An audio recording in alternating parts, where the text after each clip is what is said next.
statistically, you're not going to play in the major leagues if you play Little League baseball. Statistically, same thing goes with being an astronaut, right? And so that helmet became that symbol, and that became my mission. And so as I've continued to grow as a creative, and you might see my work as sculptures or apparel or on canvas, the message is always the same. Style may differ as I continue to learn. I've only been an artist for a few years, so my style will continue to grow. But the message is always the same, is trying to empower and inspire people to dream audaciously.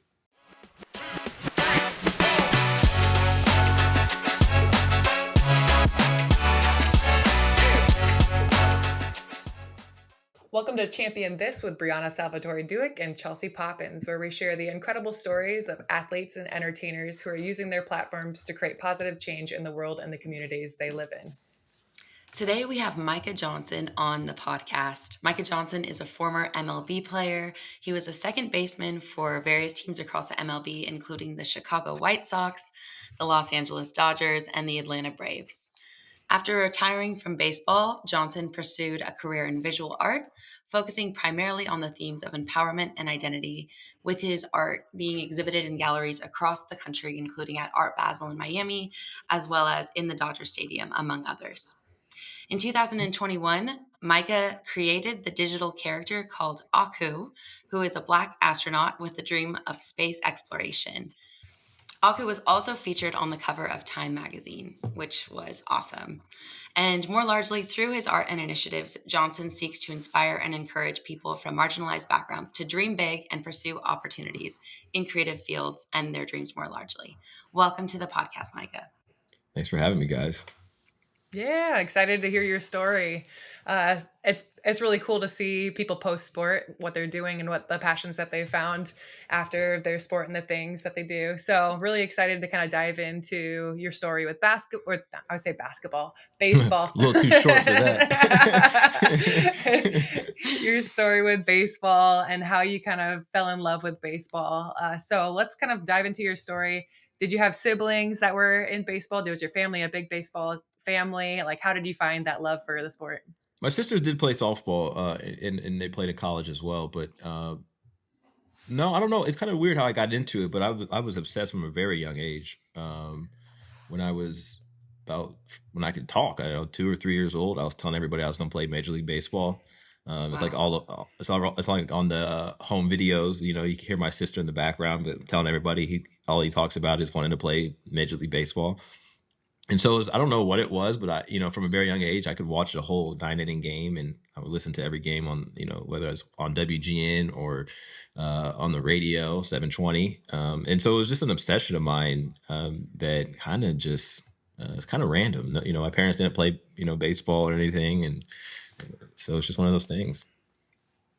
When they kind of saw that passion that you had for the sport, were they like, okay, we're all in, let's get Micah into the camps, let's make sure that he's on the right travel team? Or was it more like led by you?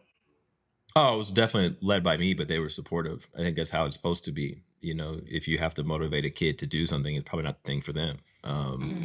And so I was very, very persistent. I would say my parents would tell you too about my game. They had to be on time, if not early, for practice. It was like a thing that would really bother me if we were even just on time. They would take me to school early, like 6 a.m. to make sure I could hit in the cage by myself or in the wrestling room by myself. When it came to travel ball, I started when I was 13 with travel ball. And credit to them because they found the money to pay for that, which was not easy. I remember it was like $1,100 for the summer, and that was a lot of money. And so they worked really hard for that.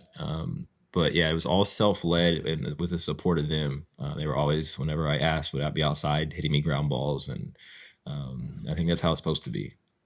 That's pretty incredible because there's so many parents now driving the conversation around sports with their kids that they're like, you need to be doing this. But to have you as a kid telling your parents, like, I need to be on time. I need to be there early. Like kind of that type A type of kid. I love it. I love to see it because that's not usually how it is anymore. I think it's a futile effort to try to have a parent, try to tell them what to do and push them in a direction. You're not going to get the most passion out of them. And it's actually kind of annoying because you're kind of putting your passions and your life onto theirs, and it's their life. They are the ones that have to live with it. And so I think a parent's job is to just kind of be a coach, and coaches can't play. They're supposed to just help whatever area their kid, is showing a passion in, and just kind of help steer them and guide them, and do their best to kind of give them access to things to the best of their abilities.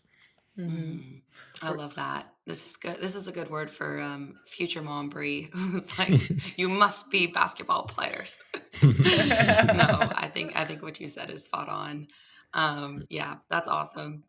So if we're to fast forward a little bit, so we talked about the moment you first fell in love with baseball. Now would love to kind of jump to that moment when you made it to the major league. So had a super successful college career. You were drafted to the Chicago White Sox, spent 2 years in the minor leagues before making your major league debut on April 5th in 2015, where you started at second baseman. Talk to us about that moment. What was that first game like for you playing under the big lights? Yeah, it was really special because it was against Kansas City after they just got back from the World Series. They ended up winning the World Series that year. And so it was a packed house at Kauffman Stadium. It's cold, but it was just, for me, it was just, I didn't really take it in at the time. You got a job to do. You want to win games, you want to perform. But it was exciting. Got my first hit in my second at bat. My first at bat, I think was Wow. But I think my first at bat was like 13 or 14 pitches against Yordani Ventura, who sadly passed away while he was playing. But that was a battle, and I remember us going back and forth, and it was fun. And then got my first hit, and then got quickly picked off of first base in front of whatever 50,000 people. So it was raucous, trying to jog off the field. And I don't think they had replay then, but yeah, it was a memorable experience, ups and downs. But it was, when you're in it, you don't really recognize it. And I kind of I wish you could pause time a little bit, but it was special.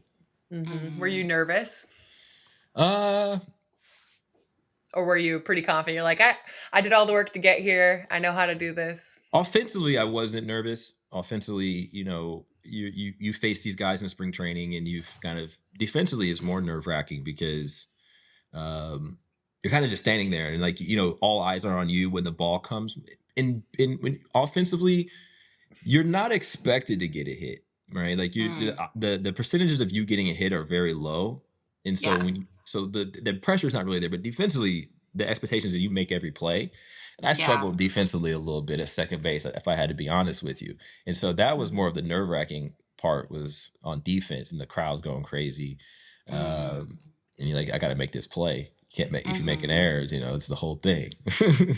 That's so interesting. Yeah. Because it feels like in baseball on defense, it's less about like, oh, you made the great play, like, good job. And it's more just like, that's expected. And it's like the errors that are more visible, which That's is, right. it's different. Yeah, It's definitely different. Yeah, especially playing second base, you're right in the mix, and you have to make the play. And they hit the ball hard. They hit the ball hard, and they run hard. It's a little different speed at that level. And so, that was definitely, I remember that. That was nerve wracking. That's crazy. And nowadays, nowadays they have all the video capturing all the mistakes, and you get replay like social media reels of you making all the mistakes. And luckily you didn't have that. A little early for that. Yeah, before everything was going viral, they had all these fans. Yeah. Totally. Well, that's a good segue, actually. You mentioned the major leagues being another level, but how did you feel like the major leagues compared to your time in the minor leagues? And then also, like, talk to us a little bit about your time playing in the minor leagues and how that shaped the baseball player that you are. So to take like an overview of life, I think it's very important. I look at my minor league journey and my major league journey as like learning tools for the rest of life, because in the minor leagues I was very confident. Like extremely, extremely confident.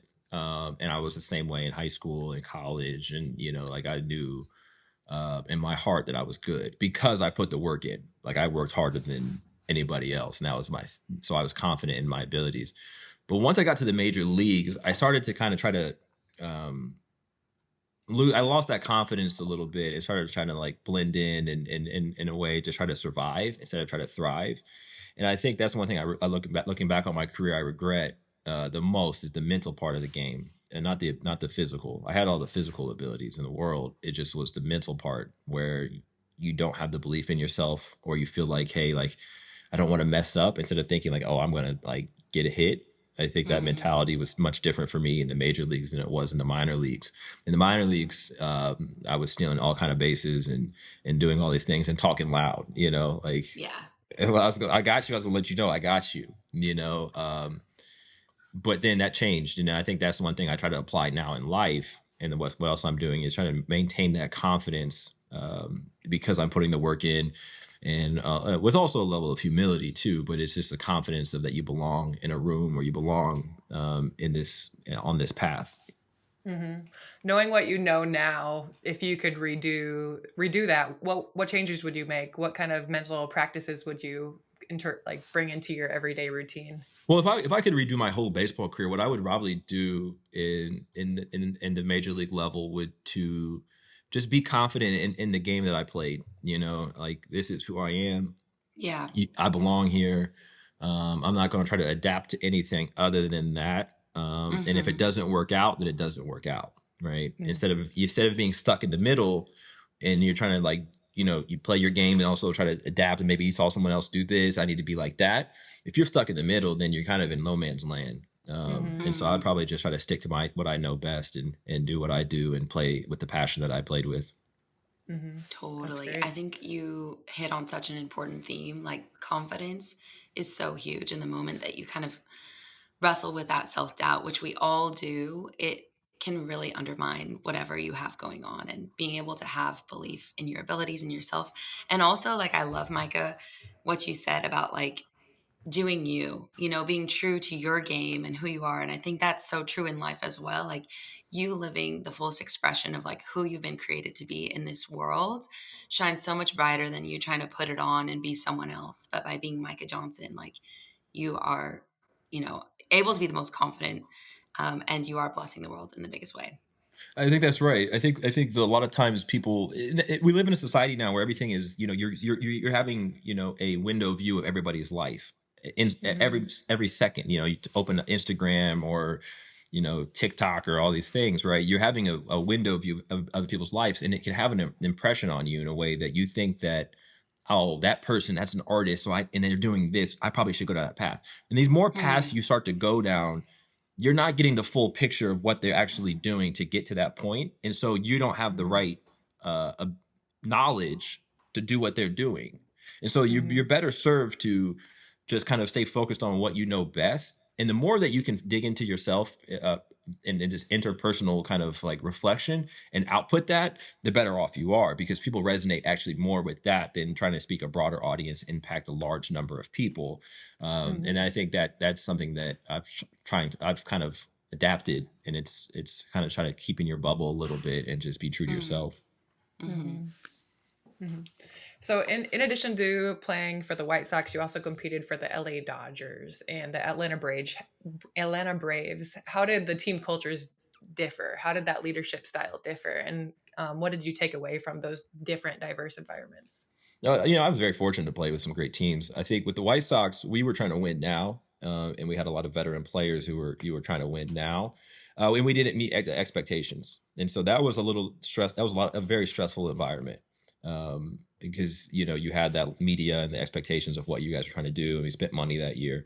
You go to LA, you had a lot of superstars on the team. Got veterans too that have that you watched growing up, and were accustomed to winning regularly. And so Who you was on got, the team that year in 2017? man, you had Puig, Kershaw, Adrian Gonzalez, Chase Utley, Howie Kendrick. Okay. Yes. Stacked. Yeah, it was loaded. And so you got to watch the preparation that they went through and the mindset they carried into every single day. And it wasn't as intense or as focused as you, it was intense and focused, but they had this level of Ease. ease to them about it because they've done it for so long. And maybe I didn't notice that with the White Sox because I was a rookie and I was just so tunnel vision. And there were Yeah. tons of veterans on the White Sox that were like locked and loaded. And it was super cool to see. but the Dodgers just had this they were accustomed to winning year in and year out, and they kind of knew the recipe. Atlanta was great too. There was a new stadium that year, and so the energy was really special. Like really energetic at that new stadium, and there was a lot of young guys coming up that were like on the cusp of like really being superstars, and that was kind of fun to be around. Were any of these guys that you played with, like, I don't want to say your favorite teammate, but maybe someone that you were like, wow, I really learned a ton from this player, or just really loved playing with one of them?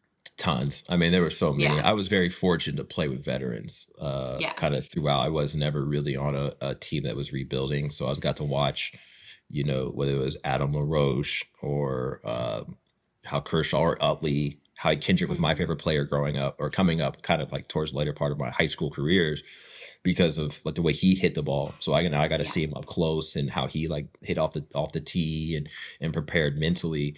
I was very fortunate. They couldn't pinpoint one player because they were all veterans and established and had long careers. Love that. If you think about your career in the MLB more largely, are there any like major career highlights that stick out to you? That's a good question. Career highlights. Probably my favorite memory was, in Atlanta, I scored the game tying run, I think it was, or go ahead run. I can't remember what it was, but it was like in the 8th inning, I pinch ran, and it was like Atlanta was a tough year because I shattered my wrist and my hand in spring training towards the end, and I had a pretty good spring. I had a chance of making the team, and I felt confident going into the year. And so that I was out for several months. So to be able to come back and have that moment, I was hyped. I scored it, and Dansby hit a single to right field, and he hit it hard. And so that was fun because it felt like I was able to contribute in a way that sometimes that year I didn't really contribute. That's awesome. It's so funny. Like, even if I think back on my career, some of my highlights are those moments of kind of overcoming major adversity and coming back and being like, and I hit that big shot after being out for 5 years or 5 months with a freaking, red shirt season, major knee injury. But That's right. I love that. That's right. It's also funny that as like being retired, you look back on it and it's hard to come up with those highlights, and you're like, ooh, I'm gonna have to like rethink through my moments, through my resume, my journey. What were those? It starts to get erased on YouTube now. The years keep going on. Or Facebook back in the day. But you kind of talked about like how you wish you were more confident when you were in the majors during that time.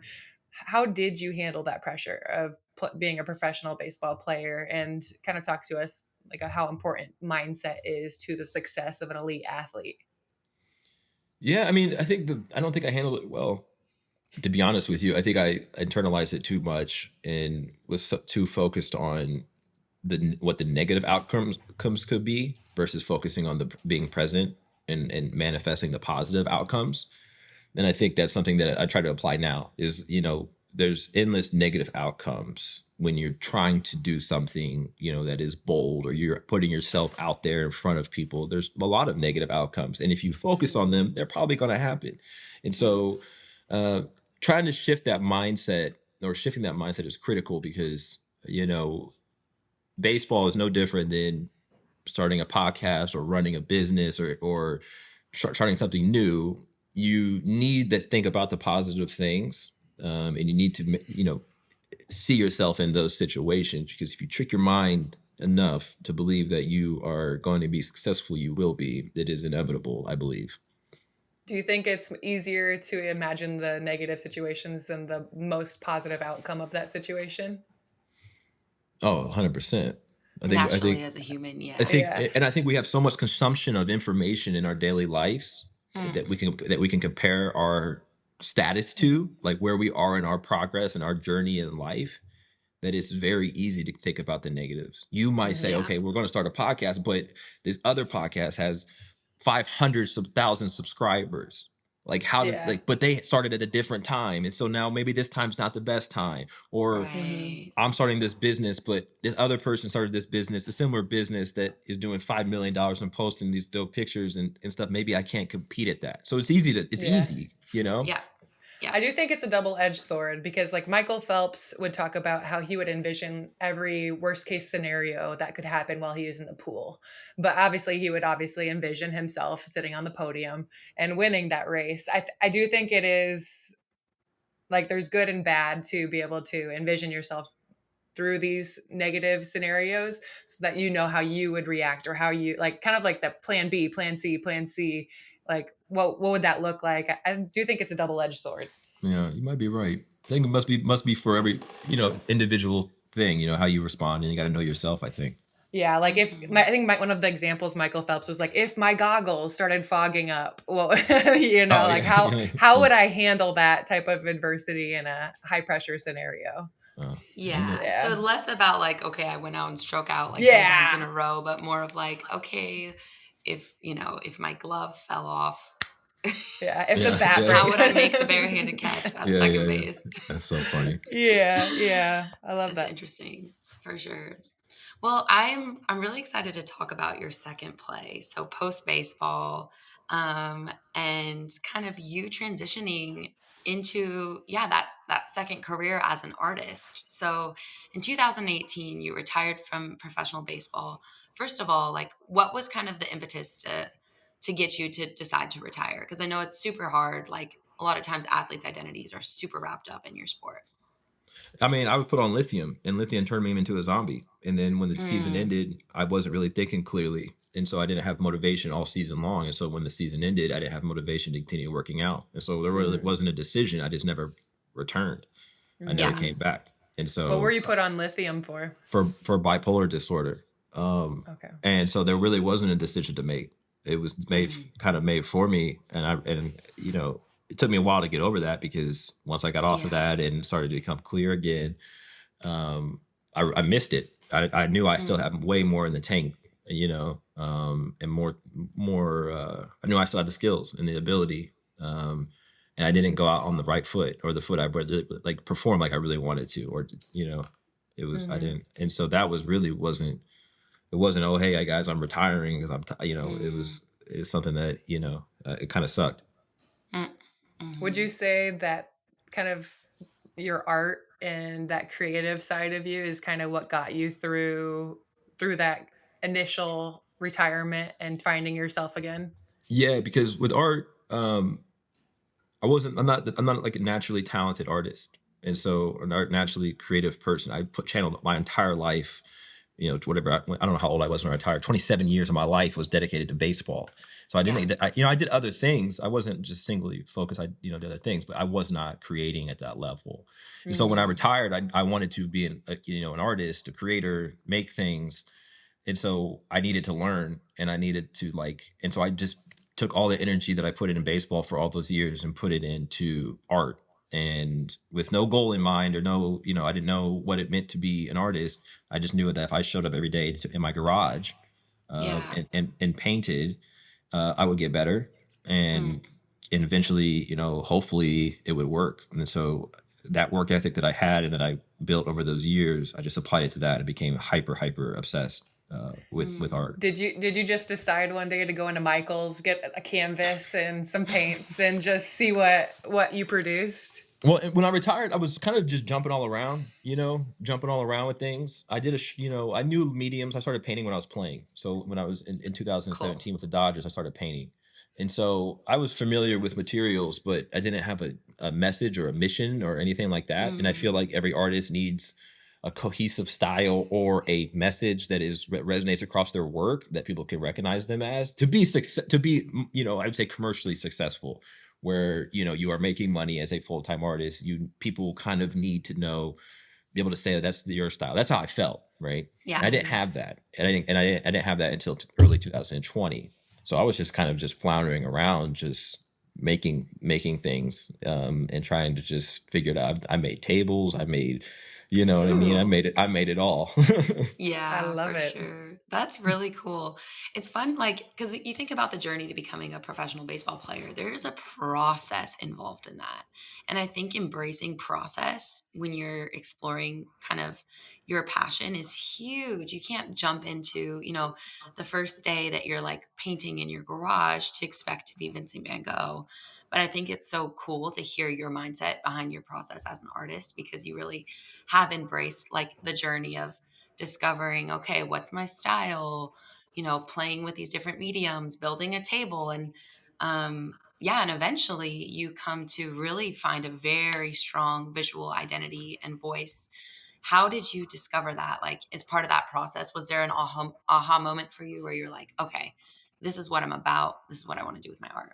I think I'm still searching for it. I think I'm still searching for what my style is and how I'm communicating across different, mediums and things like that. But my message, my message and my mission really became clear in early 2020 when I heard a young boy ask if astronauts could be black. And Mm, at that time I didn't think about some bigger opportunities or anything like that. I just painted a canvas. I built a canvas myself, made a portrait of this kid in an astronaut helmet and showed it to him. Okay, so then I did that again, wow.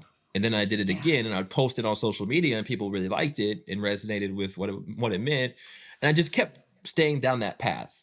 Hmm. Okay, like this astronaut helmet started to become a symbol or a motif of limitless dreams, or dreams that Mm, seem like the odds are not in your favor to achieve. Right, statistically, it you're not going to play in the major leagues if you play Little League baseball. Statistically, right? Hmm. Like for since whenever the game was invented in like the late 1800s, you can put every major league baseball player in an MLB stadium and it wouldn't be full, right? But there's yeah. been millions and millions of kids play baseball.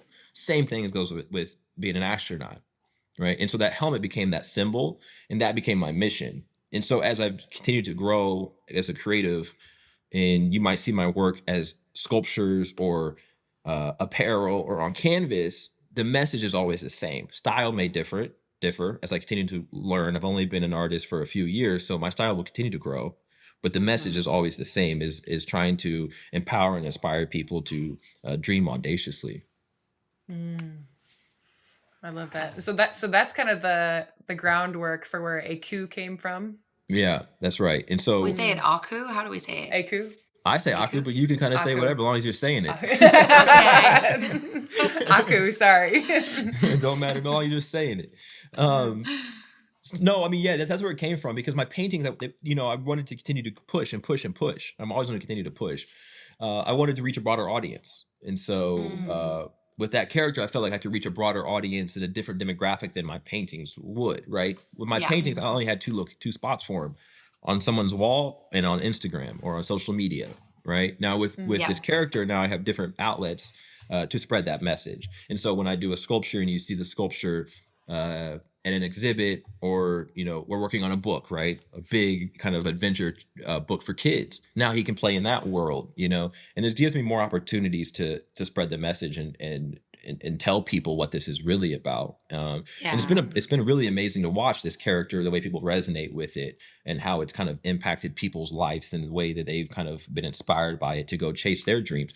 That's all I'm here for, right? I'm not here Yeah, for to sure. I can't sit here and tell you I know how to build $1 billion business off of this IP. I don't, and I don't know how to Mm. build to be the biggest artist and have this art all over the museums. I don't know how to do that, but I Hmm. do know how Hmm. to work hard, and I do know that this is my message. And if I inspire a kid that I give my backpack to, then that is a job good enough for me. And if that becomes Mm. Yeah. something bigger that has money attached to it, great. And if not, no, I'm not going to be sitting here depressed that it didn't happen, because I know that I inspired this person. I can look at my messages. Yeah, I love Mm. that. What's crazy too is, actually, for our listeners out there, in 2022, Aku was featured on the cover of Time magazine. Micah, how did that come about? Like, talk to us about that moment, getting the call from Time to have your character featured on the cover of a major magazine. Well, it was my dear friend Keith Grossman actually called me about it, and when he was the president of Time, and told me about it. And knowing him, if you knew him, it was very casual and matter of factly, like, "Hey, do you want to do this?" Like, what kind of question is that? Of course, I want to do this. And I treated everything like it's a job.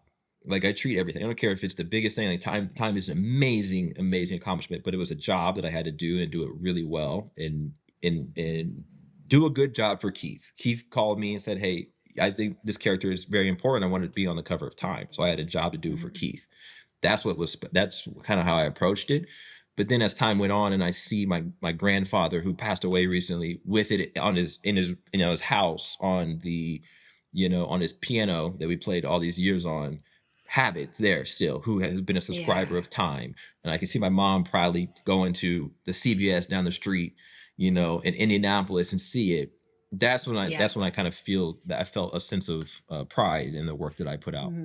Your mom snatching up like 40 copies of time. Handing I'm them sure. out to all her friends. Yeah. Yeah. This was my dad just with my high school newspaper clippings. I'm like, you need to chill.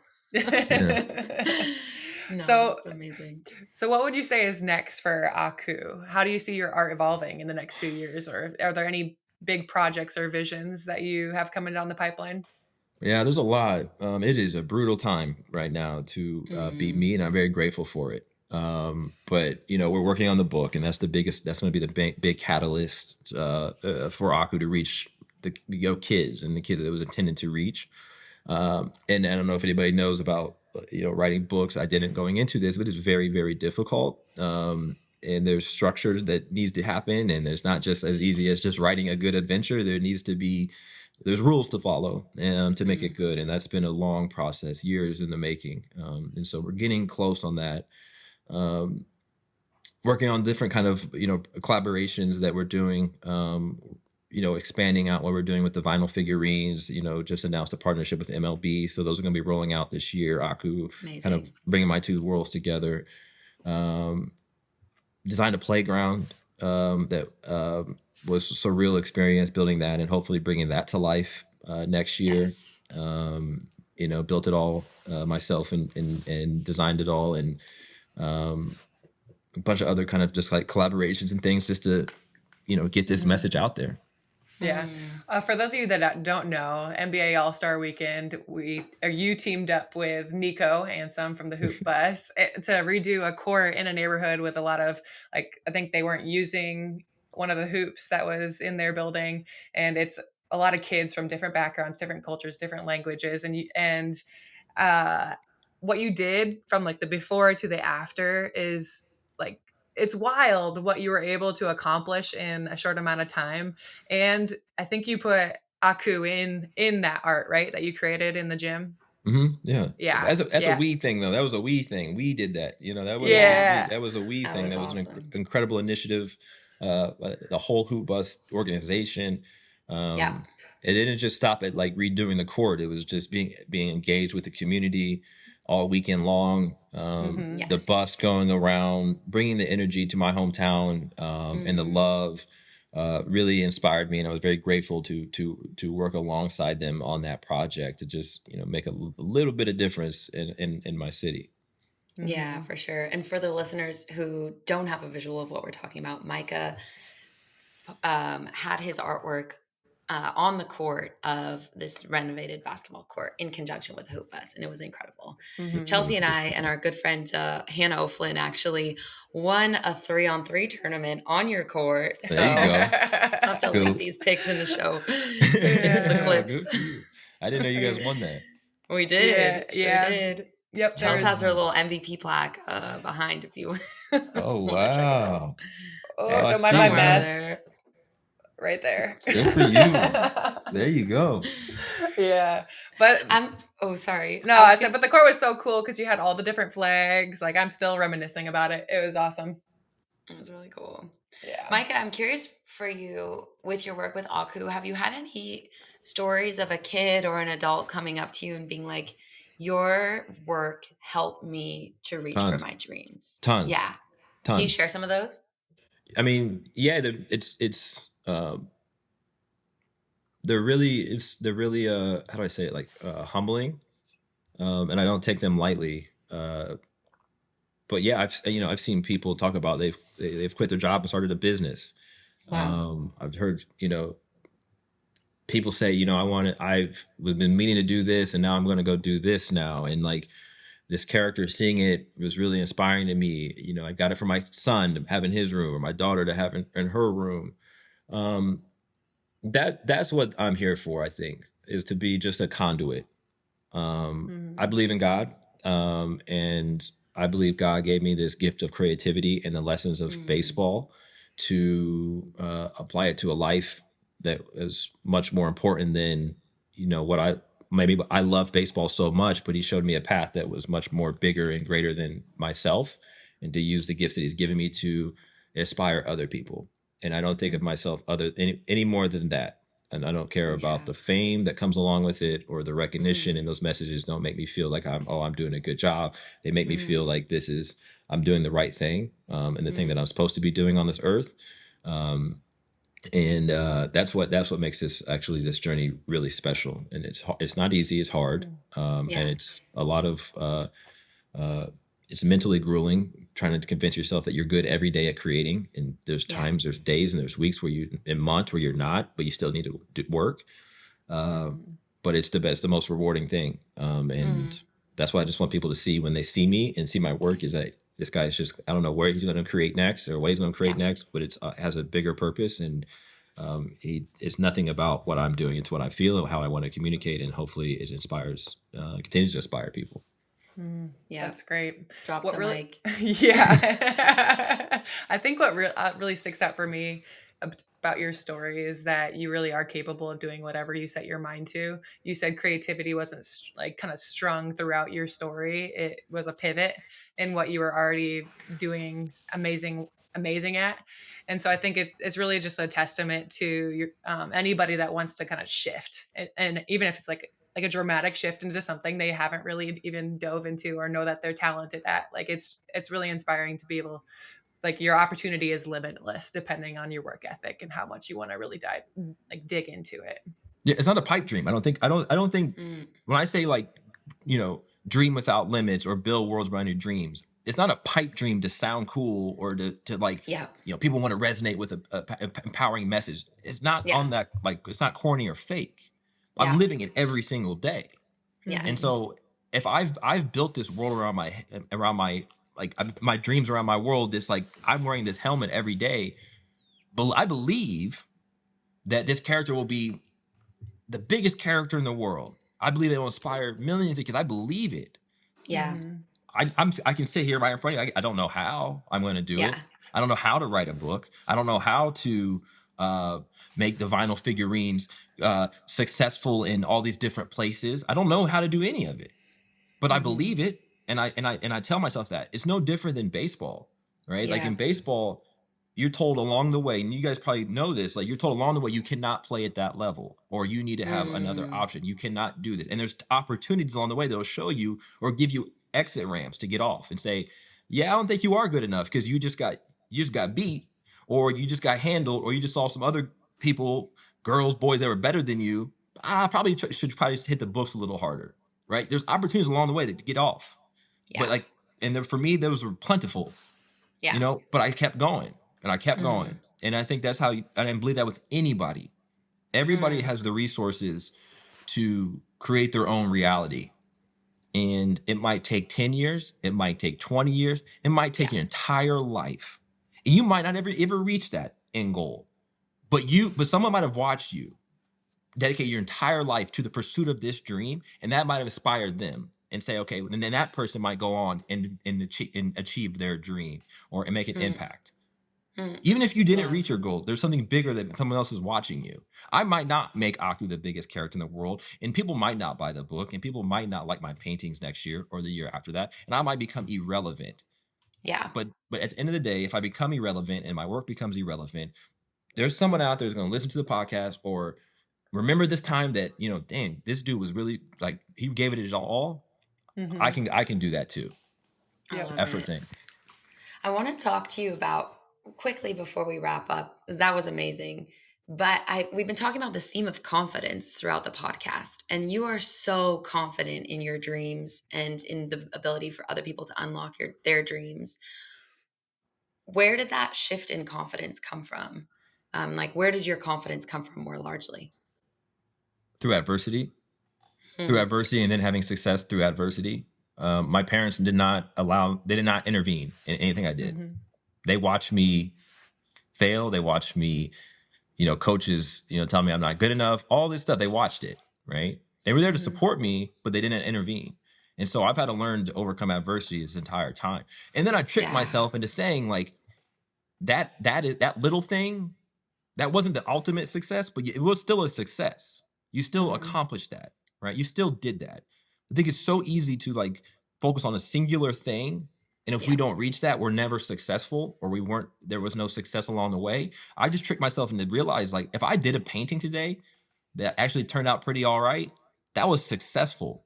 If it doesn't sell, that's not to mean it's a success. It's not a success. I learned something today. I learned that, you know what? This charcoal mark, and if I do spray some little water on it, man, I didn't know that. So that today was successful. That today was successful. I learned something. And I think that we can just shift that. People can shift their mindset and realize the small little things that happen in life is success and not the end goal of is success. Then you can build that confidence over time. I love that. I think that kind of leads us into our like last question that we always ask on the podcast is like, what piece of advice you have for our listeners regarding achieving their full potential and giftings to share light and love and make the world a better place. Do you have anything to add on to that for our listeners? I would say do what's authentic to you and don't worry about what anybody else says about what you're doing at all. Like, because at the end of the day, they have exit ramps. They don't have to text you back anymore or call you back anymore, and they could die. And you're still stuck with your life. So why try to meet the standards or meet the expectations of other people? Just do what you want to do, because at the end of the day, you're the only person on this earth who's stuck with you. And so do what you want to do and what you love, and don't worry about what other people have to say or what they do. That's easy for them to have an input on their lives and back out. Like, don't worry about what they got to say. Yes. I love it. If you don't believe in yourself, why should anybody else? Silly. So good. Yeah. Awesome. Well, that takes us to our last portion of the podcast, which is our lightning round. So we're going to ask a series of questions. You have 30 seconds to answer each question. Are you ready, Micah? Let's fire it away. Let's go. Okay, first question. Who was the toughest pitcher you faced in the MLB? Rich Hill. Good. And he's still doing it. Yeah, Rich Hill. What did you get a hit on him? How'd it go? I think I did, but I didn't deserve it. It was off the end of the bat, and it floated over the third baseman's head. Did not deserve that one. Hey. It's talent, skills. No. He still got that. All right. Second question. What's the most unique setting you've played baseball in? Unique setting to play baseball in: Ogden, Utah, Orem. Those are all like really cool places. Idaho Falls, in the minor leagues out there, you played in a lot of really cool places. Love it. I love that. Okay, next question. What was your favorite walkout song that you had from your playing days? For My Dogs by Waka Flocka Flame. Just an absolute grungy banger. Yes. That just set the tone. Hardcore. I love it. And lastly, fourth question, what is your metaphorical World Series you're aiming for as an artist? Don't have one. I don't know what the end of the art world looks like. I don't know. I can look at Picasso and Salvatore Dali. I can look at KAWS and all these guys. I don't know what that is. I don't know what that is. Like, I don't know. There isn't one, I don't think, in art. It's just to get better. I always want to get better. I don't think artists realize their World Series until like they're dead, or like the legacy is like kind of really not saying that about you, not to go morbid, but I don't feel like when you're in it, you don't realize it. It's usually in retrospect afterwards that you're like, even like with our playing careers, and we're like, that was our World Series moment. That was our highlight. Yeah, I don't think it exists. I think the pursuit is just to get better every day. That's a word. And it's actually hugely important, I think, for even like me being an achiever, like athlete. I'm always like, okay, well, what's that like metaphorical Mount Everest that I need to climb? And it's amazing to have goals, but also like being super present and being in the process, I think is huge, and recognizing that every day is a gift. And it's not being so. Also, you could say creativity is fluid. Peace and love and happiness. Yeah. Whatever you make it. It's so good. Well, Micah, it has been amazing having you on the podcast. Truly loved our conversation. It's super inspiring. I feel fired up. I'm ready to take on this day.